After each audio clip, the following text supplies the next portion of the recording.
한국과 미국은 오늘부터 이렇게 하반기 연합 연습에 돌입하게 됩니다. 이 기간 북한의 도발 가능성도 커 보이는데요. 관련해서 반길주 고려대 인민국제관계연구원 연구교수와 함께 이야기 나눠보도록 하겠습니다. 교수님 안녕하십니까? 교수님 어서 오십시오. 예. 조금 전에 국무회의 함께 들으셨습니다. 전반적으로 좀 어떻게 들으셨는지요? 예, 저는 크게 대통령이 세 가지 메시지를 전달했다고 보는데요.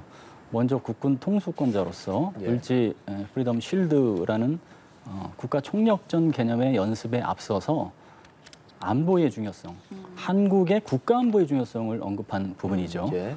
사실 국가 총력전 개념은 작년부터 다시 도입이 돼서 이제 발전돼 오고 있는데 올해는 각별하게 6년 만에 이제 민방위 훈련도 이제 하잖아요. 네네. 그런 측면에서 그런 부분까지 강조를 하면서 국민 전체가 한국의 국가 안보에 관심을 기울여 달라는 당부, 그게 좀 있었던 것 같고요. 그 네. 안보의식 제고 측면이죠. 두 번째는 국가 안보를 넘어서 국제 안보입니다. 예. 그게 이제 한미일 정상회의를 통해서 언급이 됐다고 봅니다. 한미일 정상회의는 단지 한국, 선진 강국으로서의 한국이 국가 안보에만 신경 쓸 수는 없고 국제 평화, 국제 안보에도 신경 써야 된다. 그러한 어떤 포괄적이고 거시적인 한미일 정상회의 성과를 강조한 부분이라고 보고요. 네. 마지막은 이러한 안보와 평화에 대한 노력이 안보라는 그 영역에서 끝나는 게 아니라 네. 실리로도 연결된다는 걸 얘기한 거죠. 경제 외교. 네.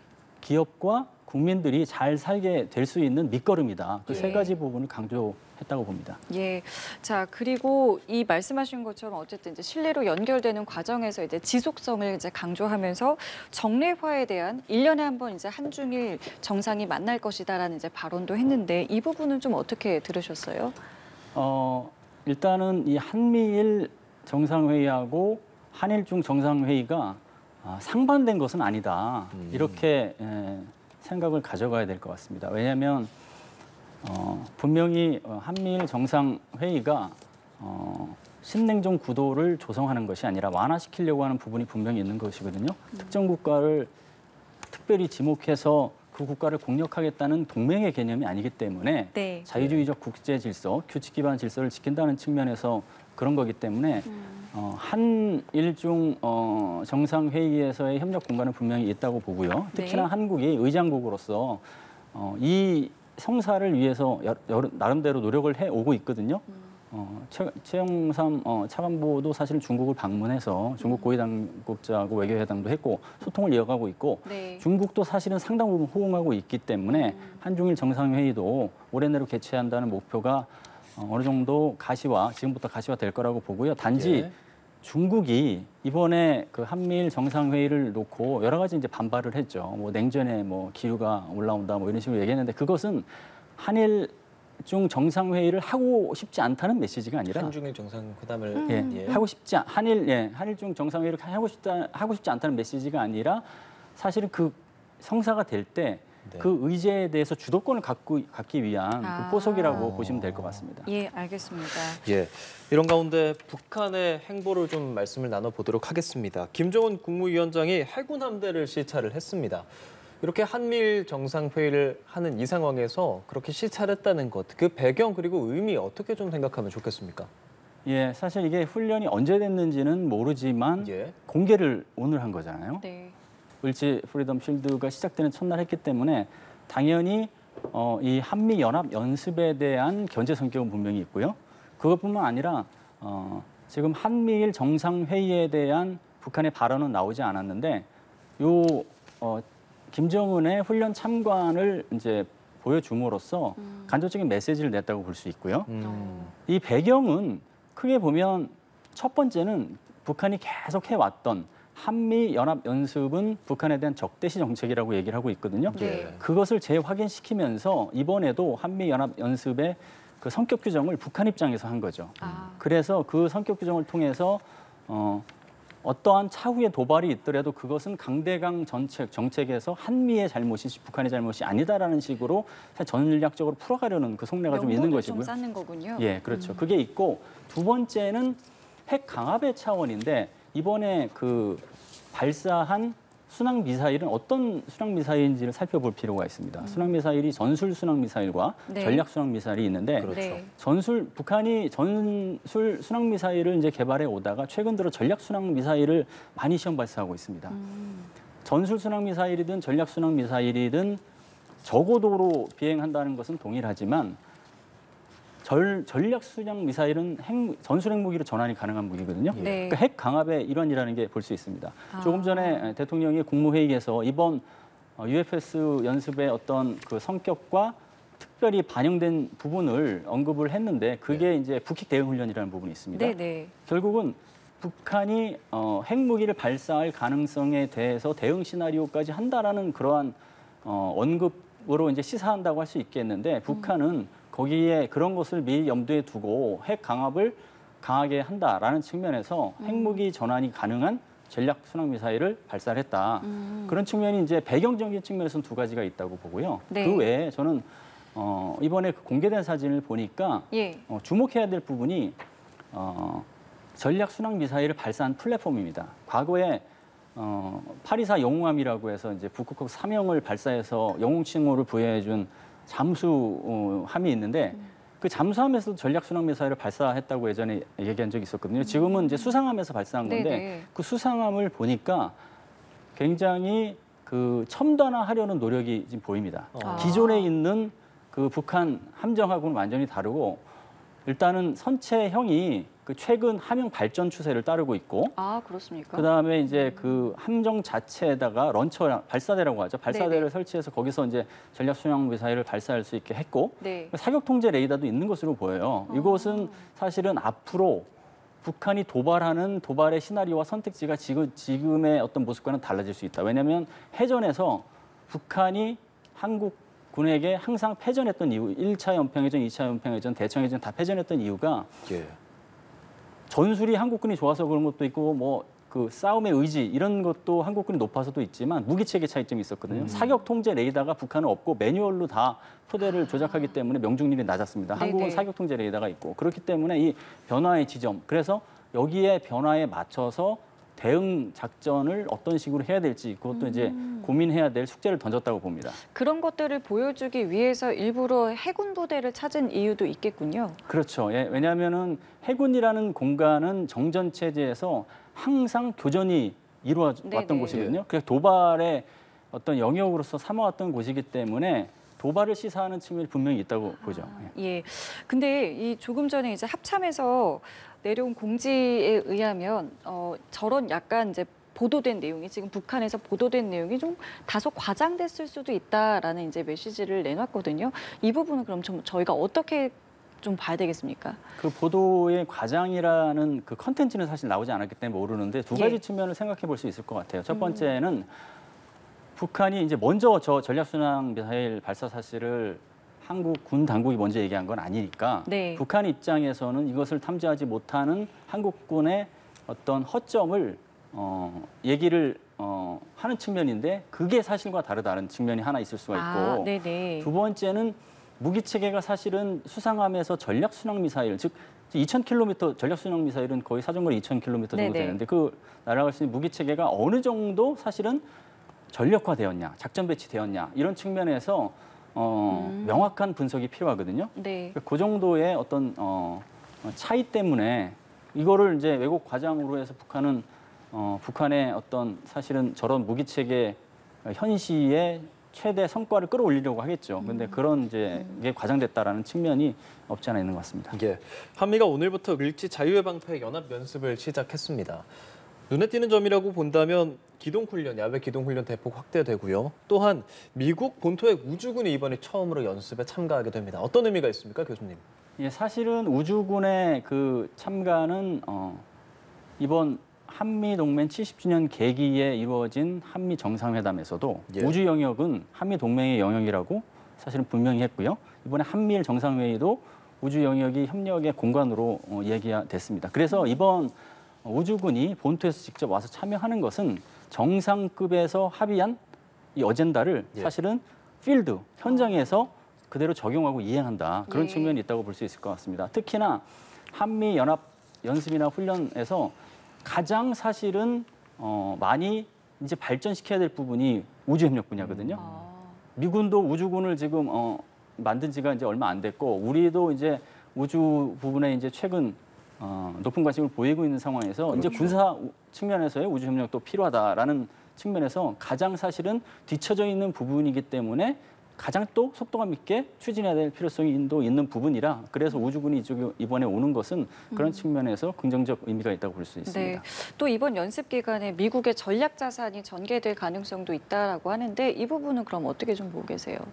미국의 전략 자산이 사실은 윤석열 정부 들어서 좀 더 자주, 그다음 네. 좀 더 수시, 사실은 정례화에 가깝다는 수순으로 자주 오고 있잖아요. 네. 그래서 북한이 전략 무기에 굉장히 민감한 반응을 오랫동안 보여왔는데 이게 자주 오니까 북한 입장에서는 여러 가지 그 두려움이랄까 고민의 지점을 더 증폭시키는 촉매자가 분명히 될 겁니다. 예. 그러니까 사실은 전략 핵잠수함 SSBN이 부산에 기항했을 때 이것은 네. 핵무기 사용 조건에 해당된다는 발언을 했잖아요. 네네. 그런 사실은 두려움의 방증이기도 하고 그래서 이 전략 자산이 한반도에 전개돼서 훈련을 하고 그러는 것은 근데 대북 억제력을 높이는 측면에서 분명히 선순환의 의미가 있고 예. 북한에서는 반대급부를 찾으려고 노력을 할 겁니다. 그것은 자체의 무기를 갖고 있는 도발일 수도 있지만 중국과 러시아를 끌어들여서 어떤 그 연합 정성을 통해서 대결 네. 전선을 펼치는 그런 고민도 분명히 할 거라고 봅니다. 그렇군요. 이렇게 한미 연습 그리고 훈련을 진행했었는데 이번 한미일 정상회의 이후에 한미일 3국이 이제 단연간의 3자 회의를 좀 정례화하겠다라는 내용도 발표가 됐습니다. 이 배경 역시도 북한의 고도화되는 핵 미사일이라고 저희가 볼 수 있는 거겠죠? 그렇죠. 한미일 정상회의. 예. 저는 이 한미일 정상회의 이번에 캠프 데이비드에서 했던 정상회의를 한미일 그러니까 신 아키텍처라고 이제 규정을 하는데 그게 이제 발달은 처음에 시동이 걸린 이유는 북핵 때문이었죠. 근데 그거로다가 이제 진행하는 과정에서 글로벌 도전 요소까지 다 이 3국이 해결하는 데 나서겠다라는 거니까 분명히 북핵에서 이제 단초가 된 것이고요. 예. 근데 그 공조하고자 하는 어젠다가 굉장히 많아진 그런 측면이 있습니다. 군사 훈련이 정례화된다는 건 또 어떤 의미를 가질 수 있겠습니까? 군사훈련 정례화 측면에서 이번에 공동성명이 포함된 게 예. 세 가지인데 딱 보면 그 첫 번째는 3국이 매년 하겠다. 그 두 번째는 매년 하되 이름까지 붙이겠다. 세 번째는 다형 영역에서 하겠다. 네. 그러면 사실은 한미일 군사훈련의 수준과 강도가 굉장히 단단해지고 높아질 거라고 생각이 예. 듭니다. 그리고 이름까지 붙이는 경우는 지금 우리 한미 연합연습 오랜 역사를 가지고 있잖아요. 네. 이름을 계속 붙여왔거든요. 예. 그 이름을 붙임으로써 제도와 정례화가 사실은 구심점이 되거든요. 이름을 통해서. 그래서 이제 그런 측면에서 구체화시켜서 하기 때문에 특히나 다영역이라고 하는 훈련 그 지대 이런 것을 다채롭게 하기 때문에 네. 앞으로 발전 가능성이 굉장히 높다고 봅니다. 예.